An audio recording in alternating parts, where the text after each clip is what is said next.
और अब बात करते हैं मार्केट मंत्रा के। अमेरिका में डाउ मार्केट में काफी तेजी, यूएस में नेस्डेक में काफी तेजी देखने को मिली है। जर्मनी का ऑटोमोबाइल प्रोडक्शन बढ़ा है। भारत की जीडीपी ग्रोथ 7.30% क्रॉस करने की संभावना है। कनाडा की जीडीपी कम हो गई है। तो ये मार्केट को लेकर अपडेट आप तक पहुंचा रहे हैं। मार्केट मंत्रा में आज का बाजार का हाल किस तरह का है वो आप समझ सकते हैं। अमेरिका की बात की जाए, यहाँ डाउ मार्केट में काफी तेजी है।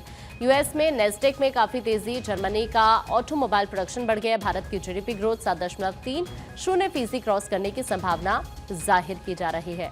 आकाश जिंदल जी इस वक्त हमारे साथ जुड़ रहे हैं, मार्केट एक्सपर्ट हैं आप। आकाश जी, आपका बहुत स्वागत है। आज के बाजार के हाल को देखते हुए क्या लगता है आपको कि शेयर में इन्वेस्ट करना ज्यादा अहम हो जाएगा?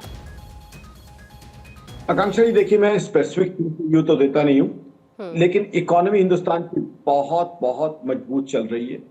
आज की तारीख में हमने देखा है किस तरीके से रूलिंग पार्टी को, इनके गठबंधन को महाराष्ट्र में सक्सेस मिली है। तो महाराष्ट्र में सक्सेस का जो है इकोनॉमी को फायदा मिलेगा, क्योंकि कहीं ना कहीं स्टेबिलिटी फैक्टर दुनिया के अंदर मैसेज जा रहा है कि हाँ, हिंदुस्तान में एक स्टेबल गवर्नमेंट है, स्ट्रॉन्ग गवर्नमेंट है। तो उससे क्या है, पॉलिसीज जो हैं एक तरह की रहती हैं। पॉलिसीज ग्रोथ वाली रखी हुई है सरकार ने, मोदी सरकार ने प्रो ग्रोथ पॉलिसी रखी हुई है।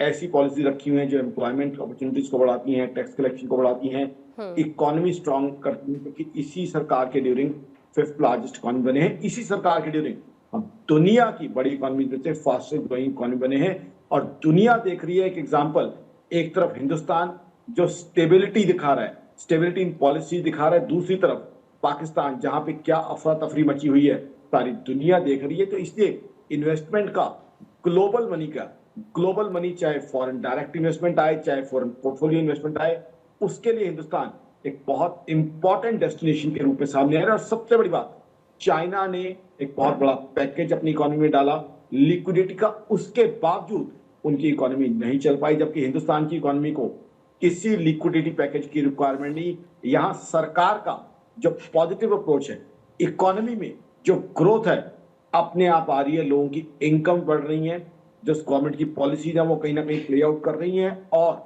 उसी हिसाब से जो है इकोनॉमी हमारी रिस्पॉन्ड कर रही है, रिएक्ट कर रही है। तो ये कहीं ना कहीं इंडिया की इकोनॉमी की स्ट्रेंथ दिखाता है। इंडिया की जो करंट गवर्नमेंट है उसकी जो पॉलिसीज है, जो प्रो ग्रोथ है, जो प्रो एम्प्लॉयमेंट है, जो प्रो प्रॉस्पेरिटी है, वो कहीं ना कहीं दिख रही है। अब देखिए, प्री दिवाली शॉपिंग हमने देखी, अब देखिए मैरिज सीजन के अंदर जो शॉपिंग है और कंजम्पशन है वो नए रिकॉर्ड बना रही है। मैं आपके चैनल पे बताना चाहता हूं और चैनल पे बताया कि इस बार मेरी ऑर्गेनाइजेशन आकाशजिंदल.in का मानना है कि मैरिज सीजन पे एक्सपेंडिचर का रिकॉर्ड बनने की संभावना। रिकॉर्ड का मतलब ये नहीं कि सिर्फ शादियां जो है बहुत ज्यादा बढ़िया हो रही हैं या बहुत ज्यादा पैसे खर्च हो रहे हैं। इससे क्या है, एम्प्लॉयमेंट अपॉर्चुनिटीज जनरेट होती हैं, इससे इकोनॉमी बढ़ती है, जीडीपी ग्रोथ बढ़ती है, जीएसटी कलेक्शन बढ़ता है, इनकम टैक्स कलेक्शन बढ़ता है, और हिंदुस्तान की इकोनॉमी लगातार स्ट्रेंथ की तरफ जा रही है। जहां चाइना डिफ्लेशन का सामना कर रहा है, वहां हिंदुस्तान स्ट्रेंथ पे स्ट्रेंथ अचीव करता जा रहा है। ये चीज हमारे सामने एपेरेंट हो रही है। तो कहीं ना कहीं हिंदुस्तान की इकोनॉमी काफी स्ट्रांग है। सरकार की पॉलिसीज जो है कहीं ना कहीं इलेक्शन में भी सरकार को जो है पॉजिटिविटी और रिजल्ट दिखा रही हैं, और ये सारी चीजें जो है इकोनॉमी वॉचर्स देखते हैं, वही चीजें रिफ्लेक्ट करते हैं।